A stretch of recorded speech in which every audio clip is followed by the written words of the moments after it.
કે સ્વરૂપ સિવાય તમને કાંઈક ગમ્યું ને તો એ પણ અન્યાશ્રય છે.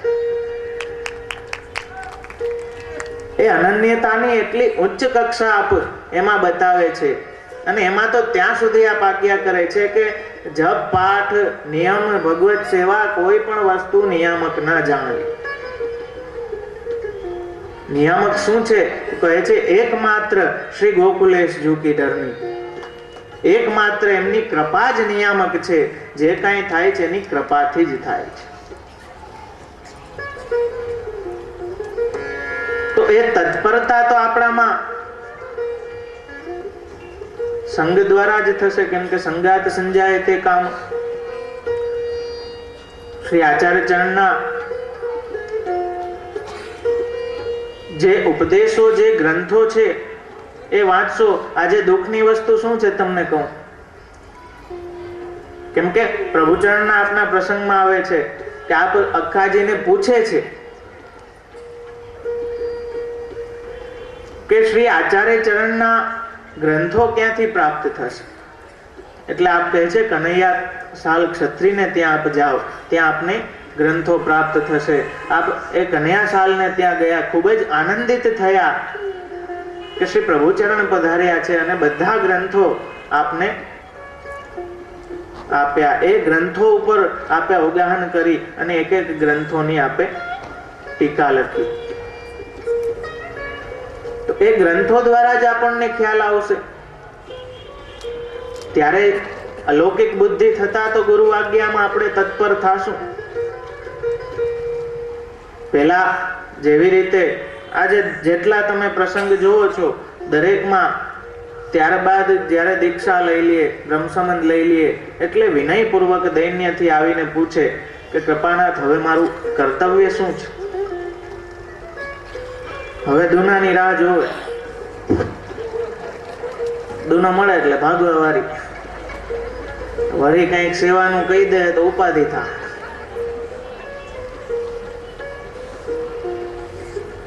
તો એ આચાર્ય ઉપદેશને ગ્રહણ કરવામાં આપણી તત્પરતા નથી.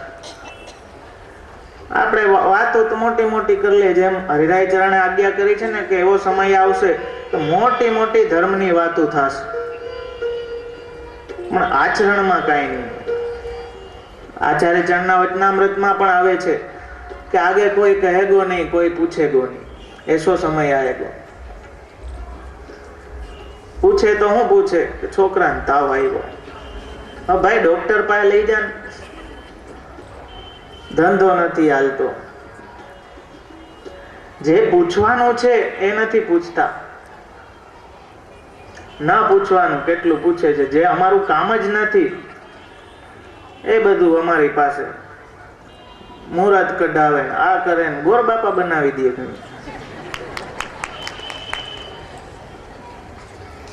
ખરેખર બહુ ઉપાધિ.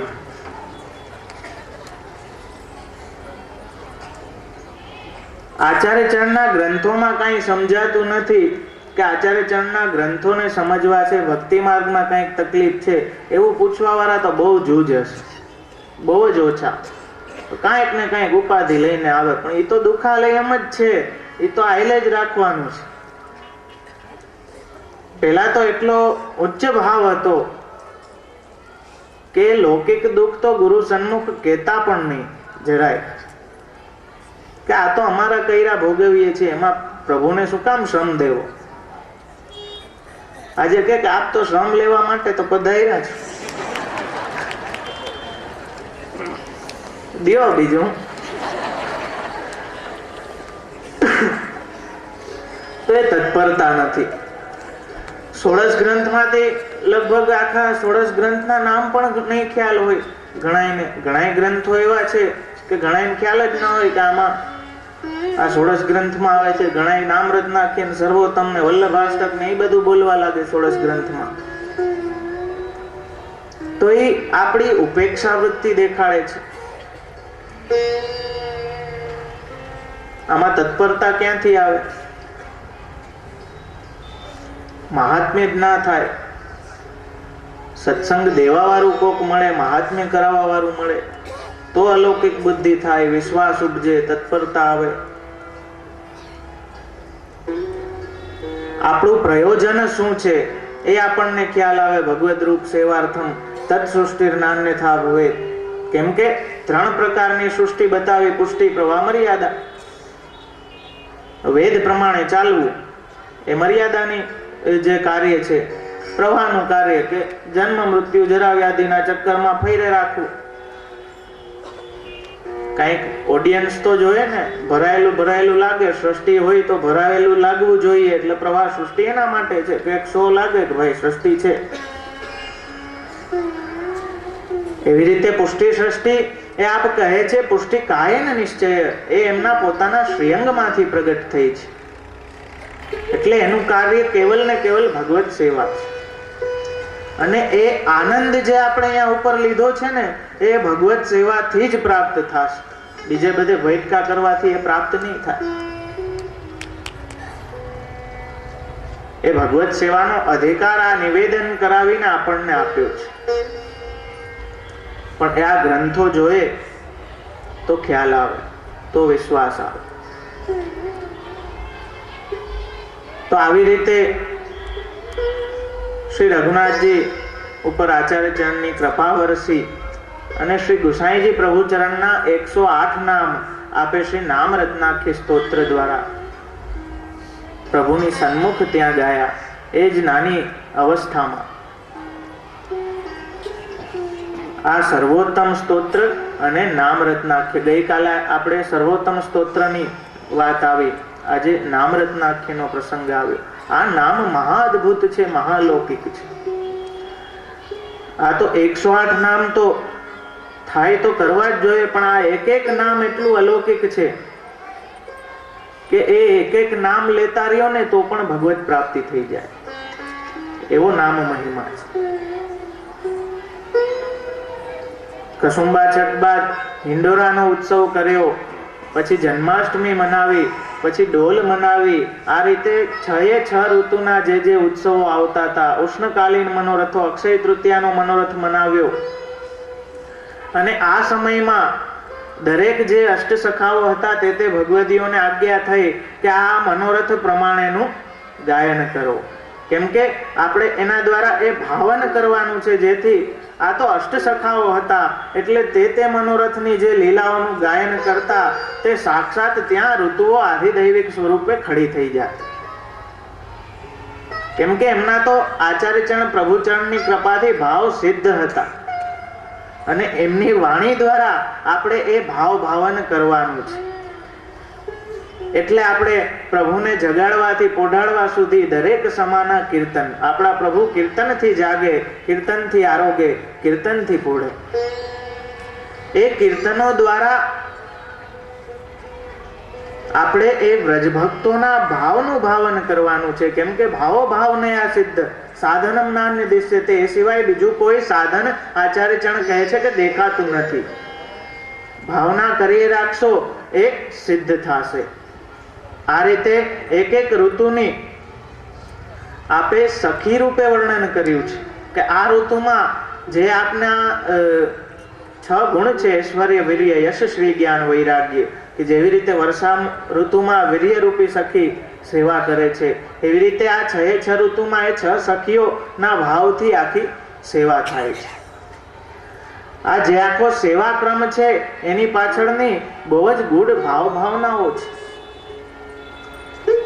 આ કોઈ એમને નાના બાળકોનું ખેલ નથી, કોઈ રમત નથી. આની પાછળ આખું ભાવ વિજ્ઞાન છે. અને એ ભાવનું ભાવન કરતા કરતા ભગવત કૃપાથી જ્યારે સિદ્ધ થાય એટલે શ્રી હરિરાય ચરણ શિક્ષાપત્રમાં આજ્ઞા કરે છે કે ભાવાત્મક પ્રભુનો અનુભવ ભાવ વિના થઈ શકે એમ નથી. આપણી ભગવત સેવા તમે જુઓ કેટલી ફ્લેક્સિબિલિટી છે. આવી સેવા ક્યાંય ના મળે. અરે કઈ ખર્ચો નતો કરવો, એને પ્રભુ ચરણે કૃપા કરીને જે તનુવિતજા કરીને મરી રહીએ ત્યારે માંડ માનસી સિદ્ધ થાય એ સહજમાં કરાવી દીધી. સહજમાં એને માનસી સિદ્ધ થઈ ગઈ. અને જે સ્વભાવ, કેમ કે એક વાત સમજો કે આપણે જે શ્રેયમાં નડતર રૂપ છે ને એ કાલ, કર્મ અને સ્વભાવ છે. આ 3 વસ્તુ આપણને ખૂબ જ નડતર રૂપ છે. આના કારણે આપણી શ્રેય પ્રાપ્તિમાં ઘણી બાધાઓ આવે છે.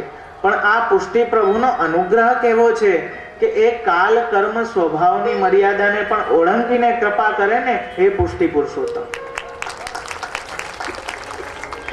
એક કોઈ આવીને મને પૂછ્યું હતું કે મર્યાદા પુરુષોત્તમ આપ કયો છો ને પુષ્ટિ પુરુષોત્તમ કયો છો, એમાં ભેદ શું?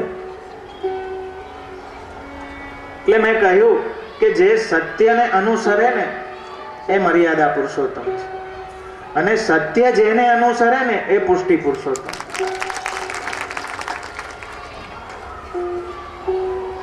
તો આવી રીતે એવો અલૌકિક આનંદ પ્રભુ ચરણે શ્રીજીની આજ્ઞાથી લીધો. એ ષટઋતુની મનોરથની જે ઝાંખી હતી એ મહાઅલૌકિક હતી. અને અષ્ટસખાઓ એ રીતે કીર્તન કરતા દાનનો ઉત્સવ આપે એ ષટઋતુમાં મનાવ્યો. અને એ અષ્ટસખાઓના 2 યુથ થઈ ગયા. 2 યુથમાં એ લોકો વેચાઈ ગયા. અને એ સમયે આપે અન્ય સંપ્રદાયના પણ કેટલા જે ભક્ત કવિઓ હતા એમને પણ આપે સ્થાન આપ્યું. એ સંપ બળને, સંપની ભાવનાને આપે દ્રઢ કરવા દરેક ભગવત ભક્તોને એ સમયમાં એ અલૌકિક મનોરથોમાં આપે ભેગા રાખ્યા. અને અષ્ટસખા સિવાય પણ કેટલા ભગવદીઓની રચનાઓને આપે શ્રી સન્મુખ ગાવાની આજ્ઞા આપી. તો આટલી ષટઋતુની ભાવના જે આપણે આજે જોઈએ છીએ એ શ્રીજીની આજ્ઞાથી જ શ્રી ગિરધરજીના લગ્નના મનોરથ સ્વરૂપે. કેમ કે વિવાહ થયો, આજે તો લગ્ન થાય એટલે ઠાકોરજી ગુરુ ઘરે વહી જાય, પણ રીત એવી છે કે ઘરમાં કઈક, કેમ કે એકવાર ઘરમાં પ્રભુ પધાર્યા ને એટલે પ્રભુ આપણા ઘરના સદસ્ય થઈ ગયા, અને સદસ્ય સાથે આપણા ઘરના માલિકે થઈ ગયા, સ્વામી થઈ ગયા. હવે એક વાત જોજો કે ઘરમાં કઈક પ્રસંગ હોય ને, લગ્ન હોય, કઈક મહેમાન આવવાના હોય, ત્યારે સૌથી વધારે આનંદમાં કોણ હોય ખ્યાલ છે? નાના બાળકો. બહુ મોજમાં ફરતા હોય, ત્યારે મજા આવી જશે, નવી નવી વાનગી ખાવા મળશે, નવા નવા કપડાં પહેરવા મળશે, રમકડા મળશે, ખૂબ જ આનંદમાં હોય. નાના બાળકો બહુ મોજમાં આવે. ઘરમાં કંઈક પ્રસંગ હોય ને,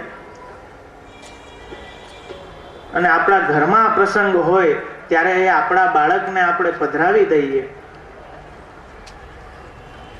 એ સેવા એટલી આપણને બોજરૂપ લાગતી હોય તો ખરેખર સેવા કરવાની જ જરૂર નથી. કેમ કે એ પ્રભુને કઈ ટોટો નથી. આપણે એકલા કઈ સેવા કરવા વાળા નથી. અહીંયા યુથના યુથ બિરાજે છે.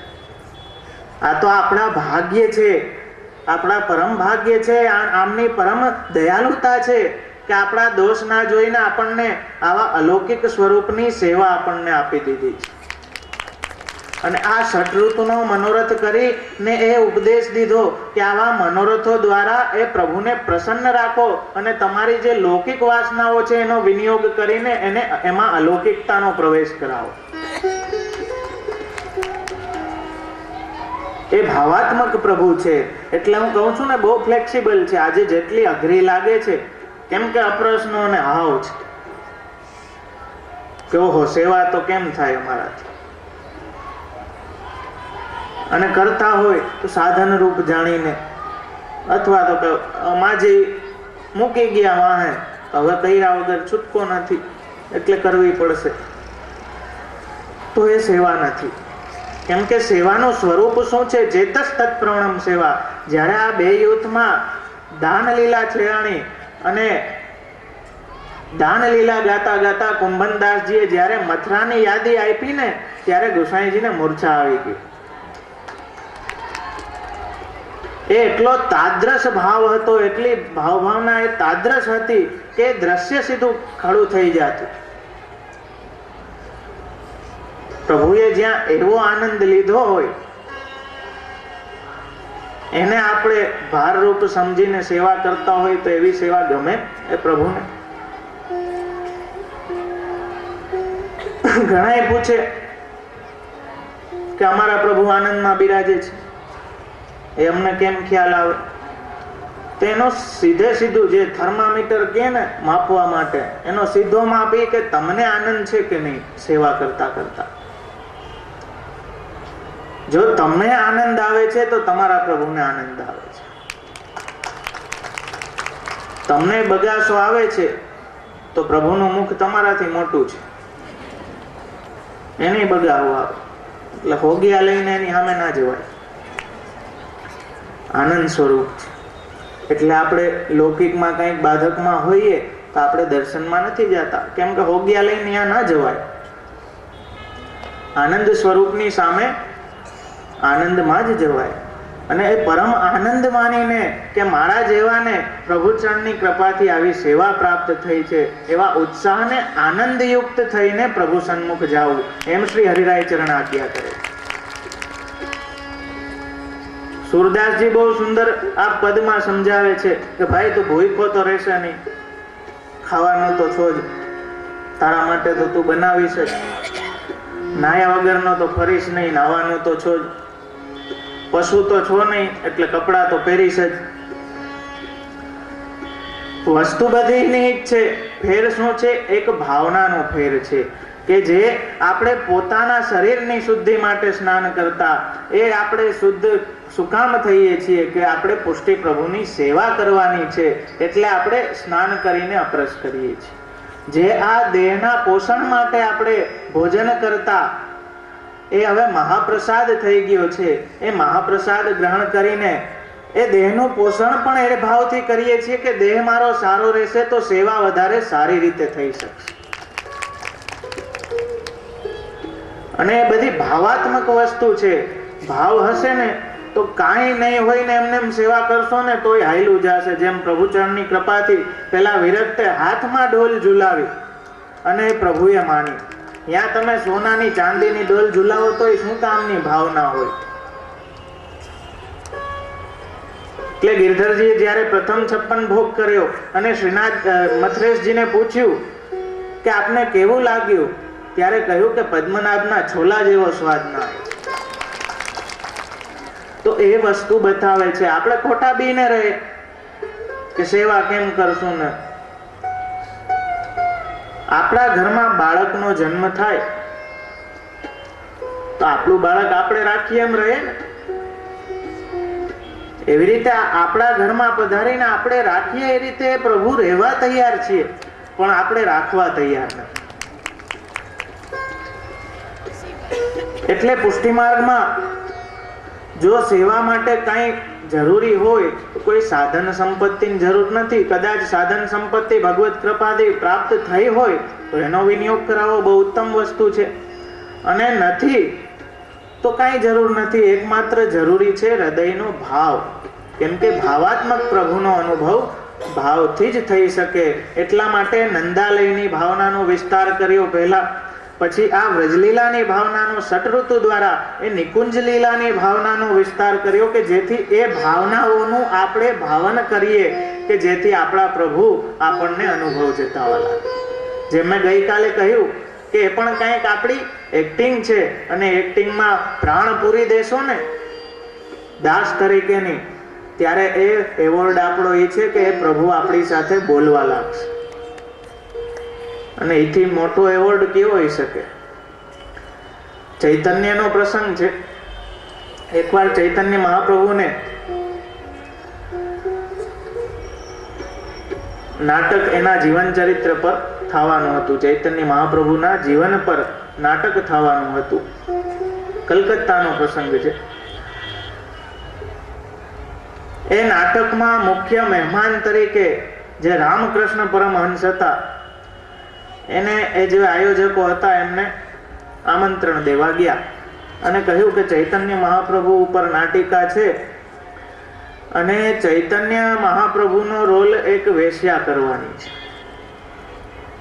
અને એટલું સુંદર એ નાટક કરે છે કે જાણે એમ જોઈ લ્યો કે આવેશ આવી જાય સાક્ષાત ચૈતન્ય. ત્યારે રામકૃષ્ણએ કહ્યું કે જો આવેશ આવી જાય ને તો નાટક જાજુ હાલશે નહીં.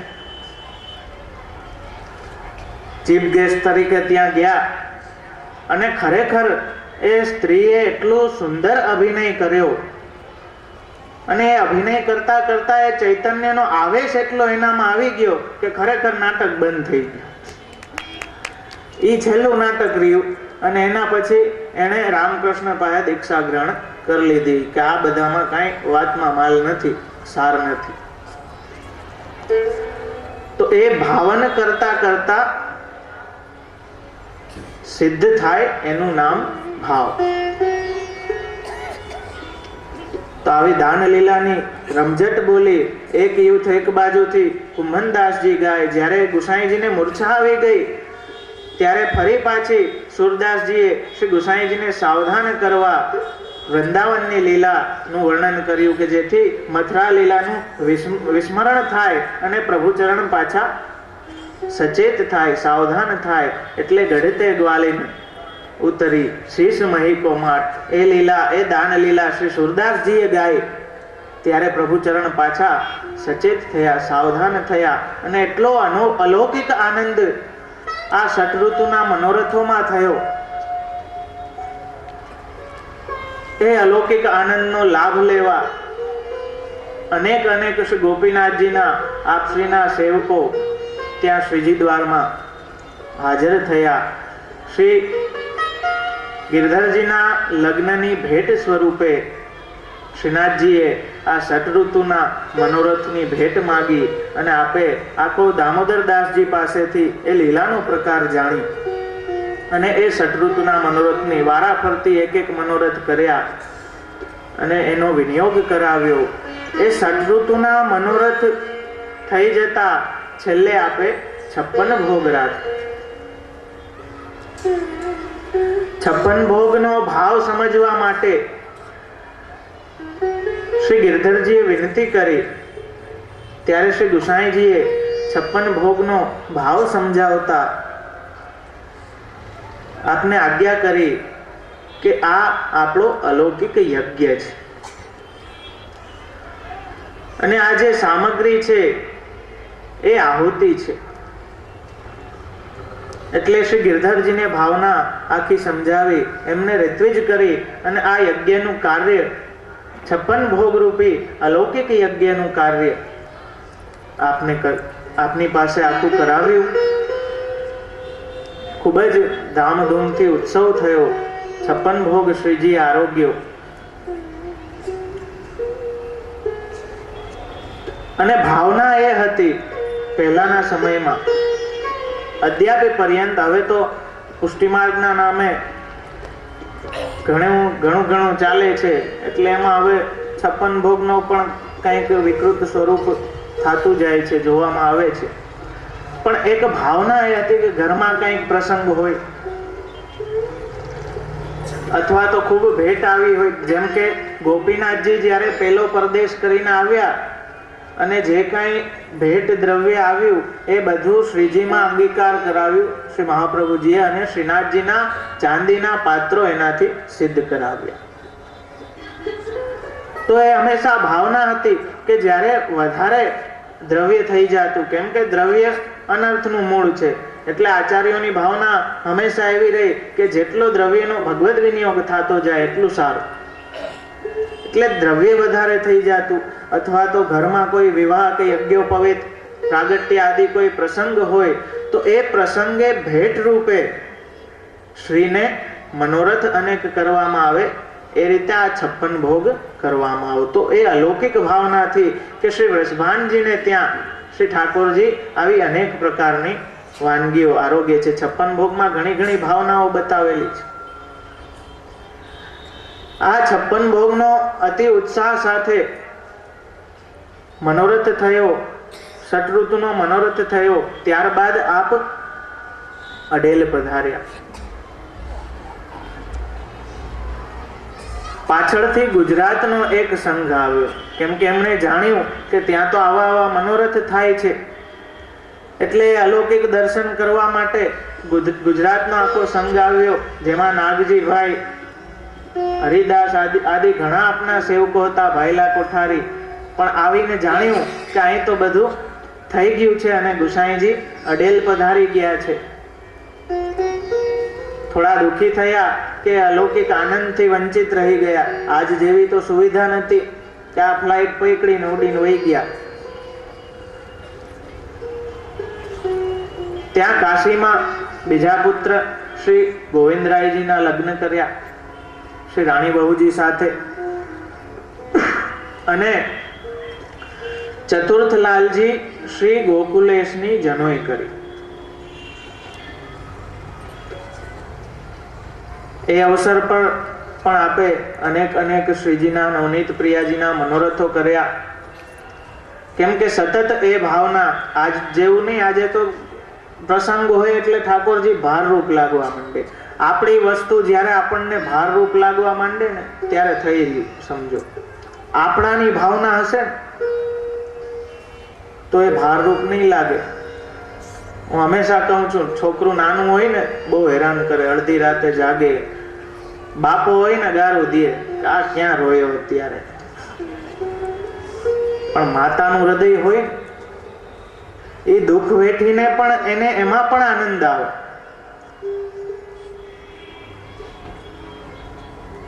તો એ પોતાનું સમજે છે એટલે એને એ બોજરૂપ નથી લાગતું, ભારરૂપ નથી લાગતું.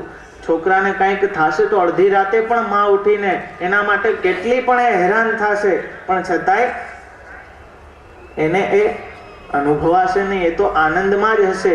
એના પુત્રનું એ ધ્યાન રાખે છે. તો એવો ભાવ જ્યારે ઠાકોરજીમાં લાગી જાય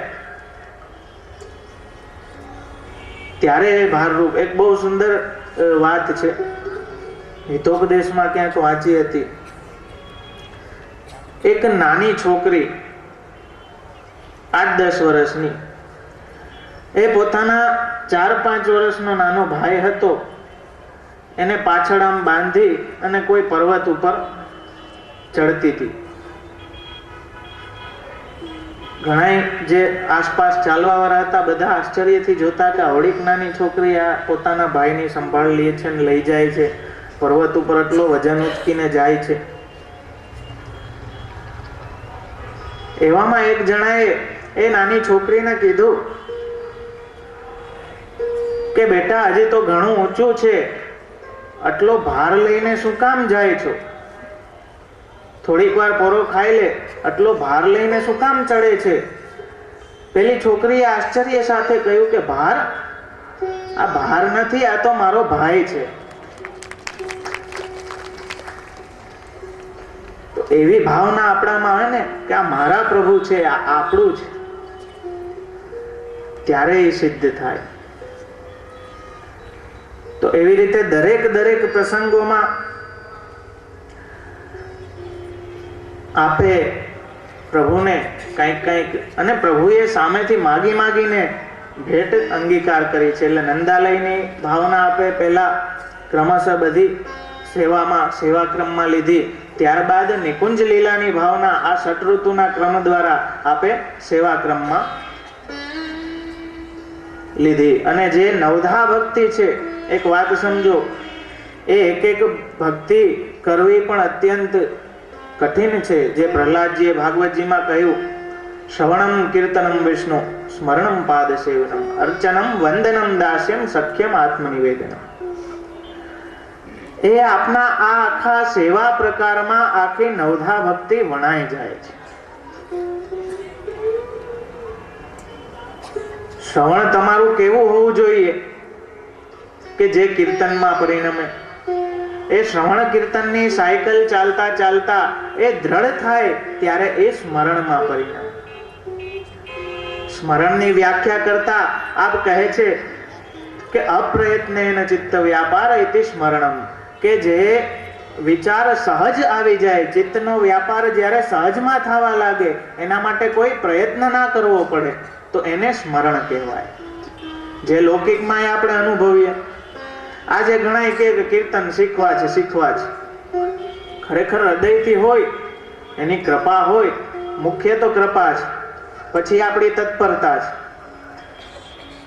તો ફિલ્મના ગીત કેમ આવી જાય છે? એ કોઈને શીખવાડવા પડે છે? એ તો તરત ગાવા લાગે છે. એમાં એને સ્વર કે દેખાડવા નથી પડતા કે અહીંયા ઊંચું લેવાનું કે અહીંયા નીચું લેવાનું, અહીંયા આવો સ્વર આવે. એ તો ફિલ્મનો ગીત સાંભળ્યું તરત મોઢે આવી ગયું, કેમ કે ગમી જાય. એ ગમી જાય, શ્રવણ કરતા કરતા ગમી જાય એટલે મોઢે આવી જાય, કીર્તનમાં આવી જાય. એ શ્રવણ કીર્તન કરતા કરતા વધારે ગમવા લાગે તો ક્યારેક સ્મરણમાંય આવતું જાય. તો આવી રીતે દરેક પ્રસ્તાવમાં આપે પ્રભુને કાંઈક કાંઈક અંગીકાર કરાવ્યું છે કે એ આપણા છે, આપણા પ્રભુ છે. આપણા ઘરમાં પ્રભુ હોય અને લગ્ન પ્રસંગ કે કાંઈક આવતો હોય તો એમના વિશેષ મનોરથ કરવા જોઈએ, નહીં કે એમને ગુરુ ઘરે પધરાવી દેવા, કેમ કે ભારરૂપ લાગવા લાગ્યા. તો એ વાતને ખાસ સમજવી જોઈએ કે અહીં લૌકિકમાં પણ જે કાંઈ આપણે આવે છે ને એમાં આપણે અલૌકિક ભેળવીએ છીએ સેવા દ્વારા, કે જેથી એ લૌકિક કાંઈ આપણને બાધા ના કરે. 56 ભોગ બાદ આપ પુનઃ અડેલ પધાર્યા. થોડો સમય આપ ત્યાં બિરાજ્યા. ત્યારબાદ ચતુર્થલાલજી શ્રી ગોકુલેશનું યજ્ઞોપવિત કર્યું અને જે દિવસે એટલે કે ચૈત્ર સુદ છઠ જે દિવસે યજ્ઞોપવિત થયું તે જ રાત્રે છઠ્ઠાલાલજી શ્રી યદુનાથજીનું પ્રાગટ્ય થયું. શ્રી ગોકુલેશને પણ શ્રીજીના શ્રૃંગાર આપે ધરાવ્યા. ગોપી